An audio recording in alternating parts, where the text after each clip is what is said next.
Cool, so I'm going to jump straight onto the pricing structures. So this is actually something which came up from 3 different people in the past week. I won't mention who they are, but it's that kind of thing, that it's a common problem. And for me, there are different ways to kind of look at how you price your product. And the first one,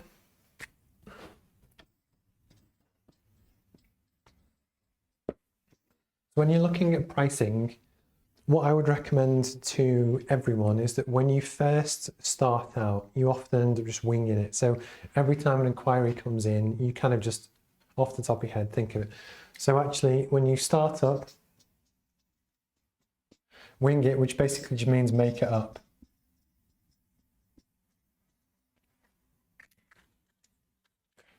You don't want to do that. So yes, it's fine when the first few jobs come in and you might go in and assess what you think it is you need to do.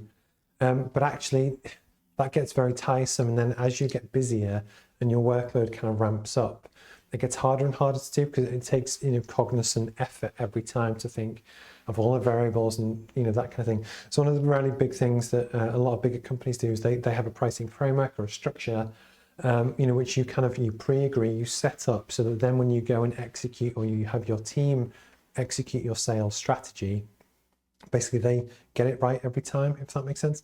So what I'm going to do in this instance, the question came in to do with 2 kind of freelancers. So I'm going to split it down, and in this example, I'm going to go, so this is an example of a painter and decorator type person. So someone that has a trade.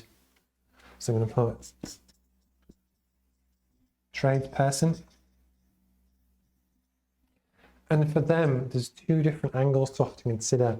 One is the residential market and the other one is the commercial market. And for me, they should have a different approach.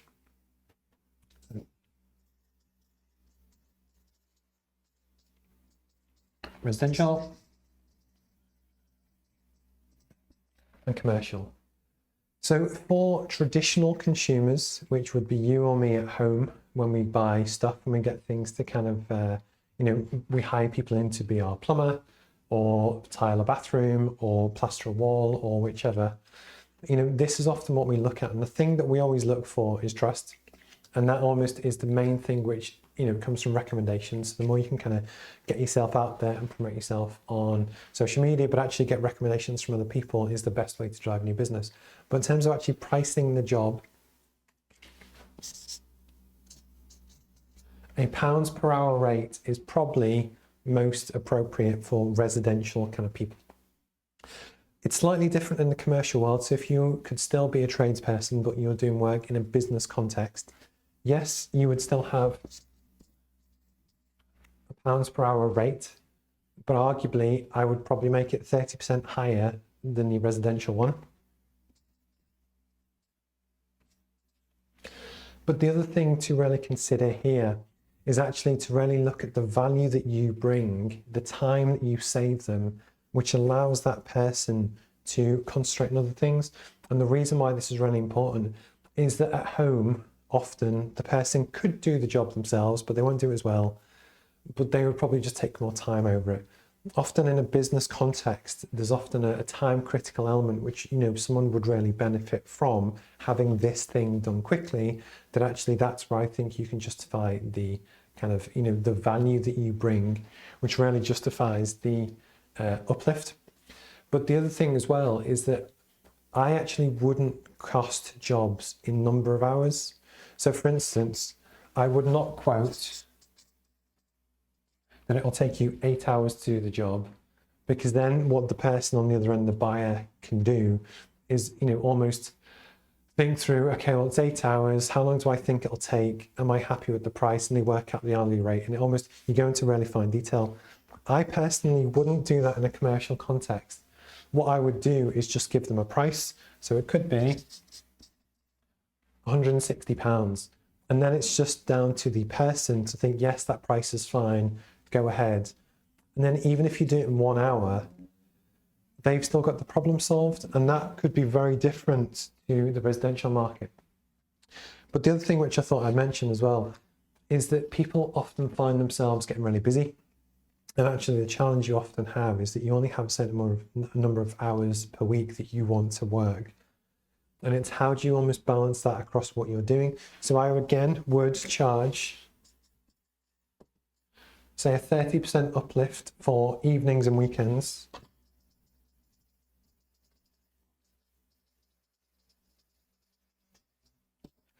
Which again helps you pay more wages, but then likewise, if the person wants it doing quickly, they can pay more, but then obviously it impacts on your personal time, which I think is really important. But the other thing, which I'm going to just flip the screen,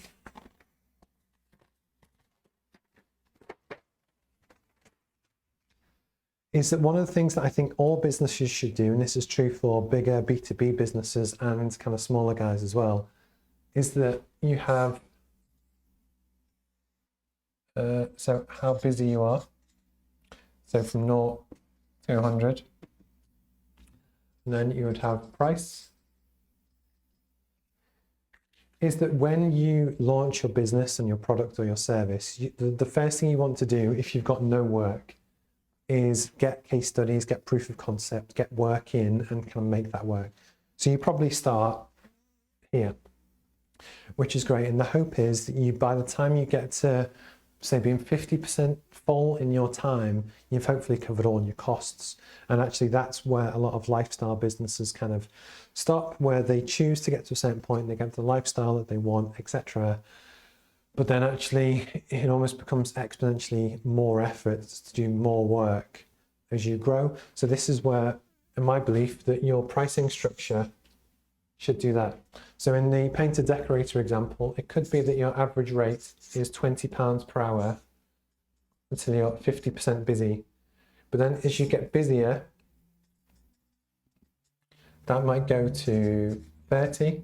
And then actually there'll be a point where you're sold out 5 days a week, you know, and you want to build a sustainable long-term business. What you can then do is either just build up a bigger pipeline of jobs, so you book people in to do their job in 2 months' time, etc., and you do it at the low rate. Or if they're urgent to have it done, that's where you could arguably charge, say, £40 an hour, which means that you are getting a much bigger reward for your time based on, you know, you're already at capacity, you're busy, and you have to kind of look after yourself as well.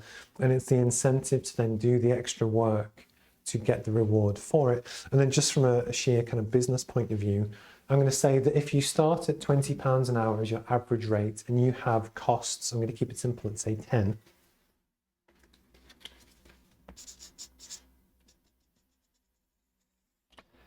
Here you're making on average £10 net profit per hour. Then as you grow and you go up to 30, suddenly you've doubled your net profit. And again, you're making 3 times the net profit for marginally not a huge amount of extra work. And this is where you can actually, from a business point of view, and it's true for a business of any size, you do the first bit to cover your costs, cover your overhead, to make sure that you stay in business, you can pay on staff's wages and you operate. But then actually, as you get busier or the capacity in your machine shop is getting tight, you can put the price up.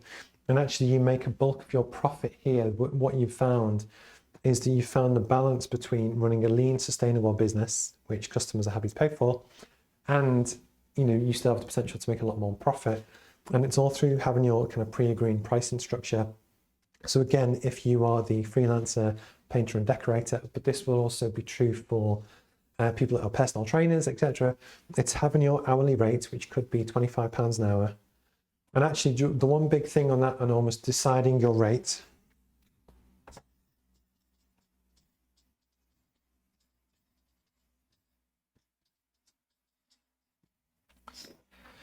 so this came up, from a personal trainer, and what they were looking at is that do they charge £12 an hour, £16 an hour, £25 an hour, and actually where do they fit? So the options were 12, 16, 25, and arguably £35 an hour.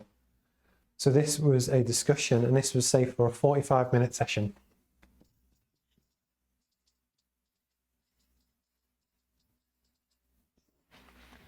So the point I made to them was actually, If someone books in for a 45-minute session, they'll arrive early, you'll have a bit of conversation, you'll have the session, and then they'll leave. So actually, it's not 45 minutes, it's an hour. And then from a business point of view, maybe you have the hire of premises, you have staff costs, you have whatever. So you must always keep that in mind. So I'm going to say UK national minimum wage is give or take £9 at the moment.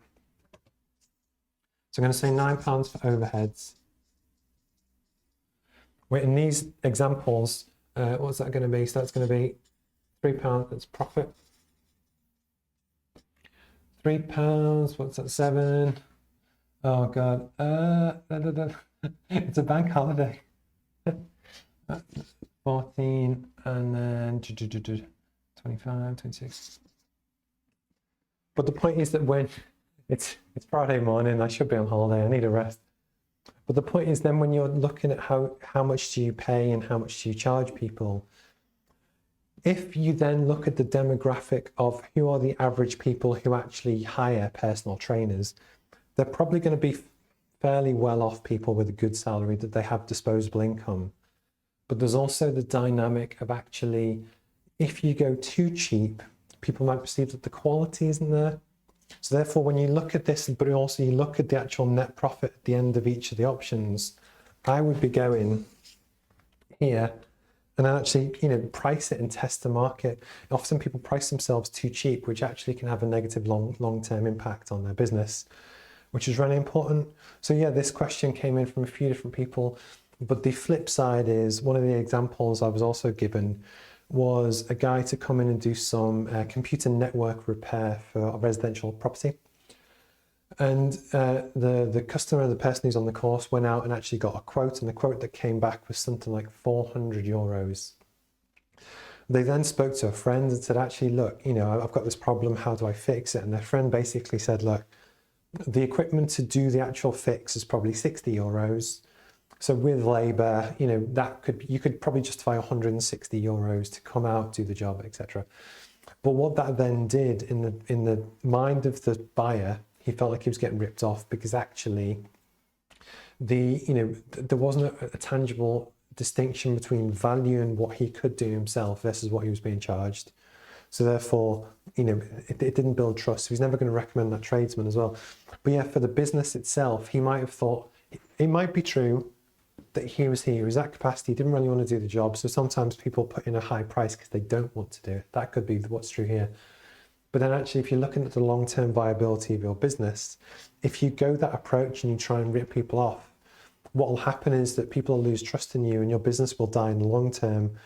I wouldn't recommend you do that. So even if you think that you could get away with charging €400 for something which has a unit cost to you for 60, and it's marginal time, there's that balance on trust that if someone was to find out your real costs, etc., would you, is it the right way that you want to do business? That's up to you. But it was something that I wanted to kind of comment on. So hopefully that was useful. And to the people that raised these questions, if you've got any more, please feel free to send them in.